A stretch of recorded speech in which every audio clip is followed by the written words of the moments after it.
We're going to do our frozen yogurt now. My frozen yogurt has been in the freezer for 24 hours and it froze with a little bit of a peak on it, so I'm going to smooth that out just a little bit and let it sit out for a few minutes before I'm putting it into the Ninja CREAMi. Make sure it lands with the feet in the right holes, and we're going to simply add some fresh fruit. This is already pre-made yogurt that I've frozen. I'm going to add some strawberries that have been prepared and a little bit of blueberry. Why not?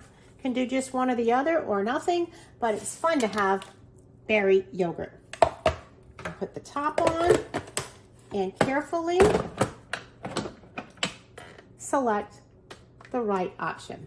So you have top, full, and bottom. This container is full, so we're going to select full, and we're going to turn this knob to frozen yogurt. Simple as that. My goodness, I can't wait to see our delicious frozen yogurt. My favorite thing to make. Oh my gosh, look how yummy that is. So perfect.